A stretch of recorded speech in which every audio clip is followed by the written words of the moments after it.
Hancurkan tangga beton, emas, perak dan perhiasan dalam jumlah besar. Ini lebih banyak dari harta di istana. Dan ketika menembak atap, ada batangan emas yang terus keluar. Tepat setelah itu semua orang menunggu sejenak. Semua rumah ditutupi oleh emas. Ini bukan yang terbesar, karena ketika datang ke ruang bawah tanah, semua pot, mangkuk dan panci terbuat dari emas. Dan ada begitu banyak dinding dan pilar yang diisi oleh emas. Dia hampir tidak bisa membayangkannya. Setiap orang tidak punya pilihan selain menemukan harta yang lebih besar. Bahkan dia menggunakan bobot manusia untuk menimbang. Dia belum pernah melihat begitu banyak harta dalam hidupnya. Tidak diragukan lagi. Karena harta itu sangat banyak. Pria itu memakai jaksa lokal. Dia sangat bersih dan jujur. Dia juga tidak pernah bekerja sama dengan pejabat dan pengusaha. Karena dia pendatang baru. Orang kaya itu mengundangnya untuk makan bersama. Semua orang berpakaian rapi. Dia memakai pakaian yang dia wariskan. Melihat bahwa orang kaya itu akan memberinya uang, dia membuka mulutnya. Pria itu langsung mengeluarkan sebotol anggur. Sebagai seorang jaksa, dia tidak menerima suap dalam bentuk apapun. Dan orang kaya itu tiba-tiba terdiam. Alhasil pria tersebut menerima laporan. Pria kaya itu menghindari pajak. Dan sejumlah besar uang disembunyikan di rumahnya.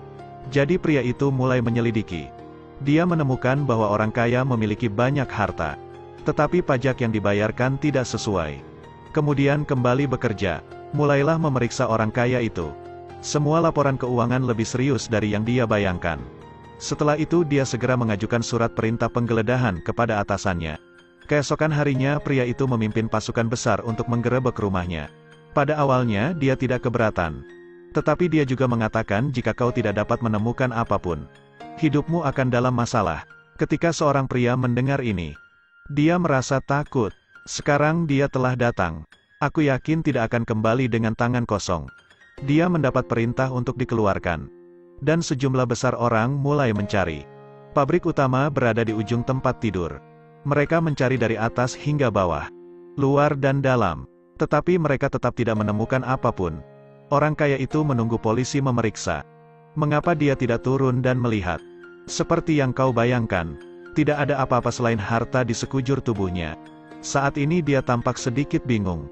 Jika tidak ada penemuan baru, dia mungkin kehilangan karirnya. Aku benar-benar tidak menyimpannya. Tepat ketika orang itu kebingungan, dia tiba-tiba menemukan ada catatan di dompetnya. Ketika dia membukanya, ternyata itu adalah peta, dan itu ditandai dengan uang yang tersembunyi. Ini benar-benar tempat di mana dia dapat menemukan hartanya. Tidak perlu banyak bicara lagi. Pria itu langsung mengambil segelas air dan membenturkannya ke dinding. Namun setelah itu dia menjadi lebih yakin. Setelah itu beberapa orang mendobrak dinding hingga terbuka. Mereka melihat bahwa dinding itu dipenuhi dengan banyak harta. Dan orang kaya itu langsung menjadi gugup. Dia menyuruh jaksa untuk tidak berbicara. Setiap orang dapat melihat bahwa ini adalah suap. Seperti yang diharapkan, orang kaya itu membuka mulutnya. Lalu dia menyuruhnya untuk tidak mengejarnya lebih jauh. Jika tidak dia akan dalam masalah. Dan dia bisa dibeli dengan uang. Jadi dia ditolak saat itu juga. Setelah itu jaksa melanjutkan pencarian dengan orang-orang. Dia menemukan sesuatu yang salah dengan kotak di halaman. Dia memindahkan kotak itu. Lalu dia melihat ada ruang rahasia di bawahnya. Jangan melihat tumpukan barang di atasnya. Sebenarnya ada misteri tersembunyi di dalamnya. Semua orang ingin berurusan dengannya. Dan tumpukan uang kertas ditumpuk menjadi gunung. Hal ini membuat semua orang tercengang. Setelah itu dia menggali beberapa kotak besar di halaman belakang. Melihat rumahnya dirampok, pria kaya itu tampak sedikit marah. Dia mengeluarkan senapan untuk membunuh mereka. Beruntung istrinya menghentikannya tepat waktu. Selama pertarungan, senapan itu tidak sengaja meledak dan mengenai langit-langit. Lalu sejumlah besar batangan emas muncul dari sana. Trik yang bagus. Ada begitu banyak pria yang melihat ini. Batangan emas langsung menutupi tanah. Orang kaya itu tidak bisa menahannya lagi. Dia meminta untuk menelepon atasan untuk segera menghentikan pencarian. Dia tidak menyangka atasan tidak akan menerima ini lagi. Meski begitu orang kaya itu masih sangat arogan. Karena dia anggota Komite Nasional India.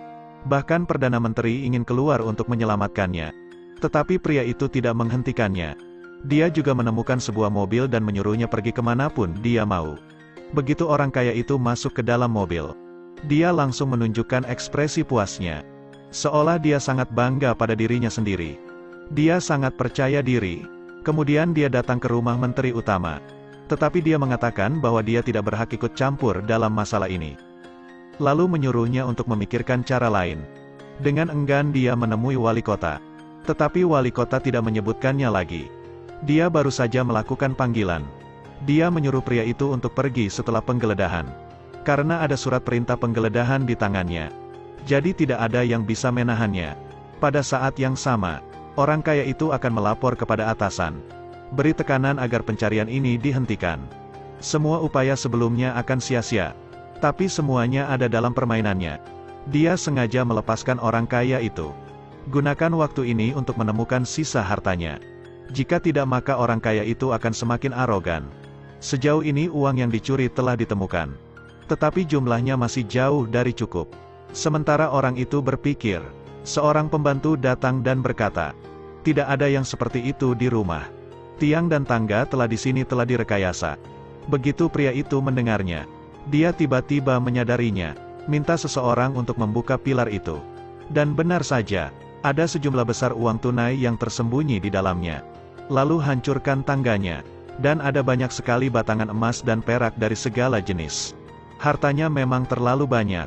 Semua orang bahkan membawanya dengan ember. Mereka benar-benar tercengang.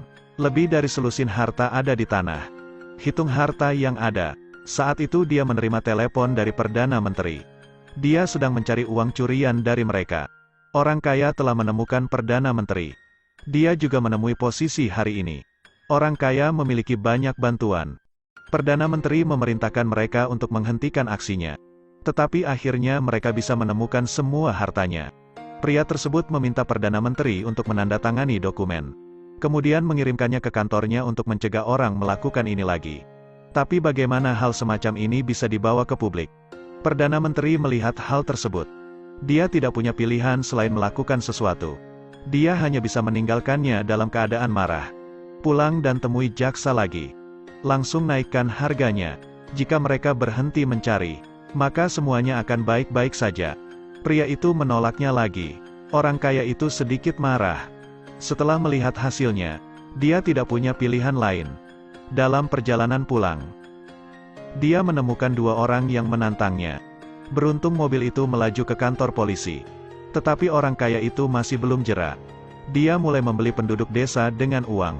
Untuk mencegah seseorang membawa uangnya, langsung bunuh banyak orang. Pria itu bergegas membawa senjata. Tidak peduli bagaimana pria itu menjelaskan. Penduduk desa sama sekali tidak mendengarkan nasihatnya.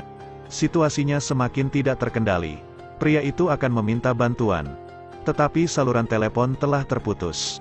Ditemani oleh keterampilan berenang penduduk desa, pria itu tidak punya pilihan selain melarikan diri. Dia meminta anak buahnya untuk mencari penyelamatan. Tetapi dia tetap tinggal. Dia terus berupaya. Tapi semuanya sia-sia. Dia tidak bisa menahan amarah para penduduk desa. Pria itu menembak untuk menakut-nakuti penduduk desa. Tetapi itu tidak berpengaruh sama sekali. Melihat penduduk desa akan masuk, pria itu duduk di tanah dengan putus asa. Dia mengira dia akan mati di sini. Pada saat yang kritis, bawahannya bergegas ke tempat kejadian. Ternyata itu adalah Perdana Menteri yang diam-diam membantunya. Dia percaya bahwa dengan pejabat seperti itu, negara akan makmur. Pada akhirnya dia tertangkap. Dia bertanya siapa orang yang melaporkannya. Sebenarnya orang itu adalah anaknya. Karena dulu dia sudah mempunyai kekasih. Lalu dia menikahkannya dengan orang lain. Karena inilah dia menyimpan dendam. Dan peta di dompet pria tersebut juga disembunyikan oleh dia. Dia memanfaatkan kesempatan tersebut untuk membalas. Cerita pun berakhir.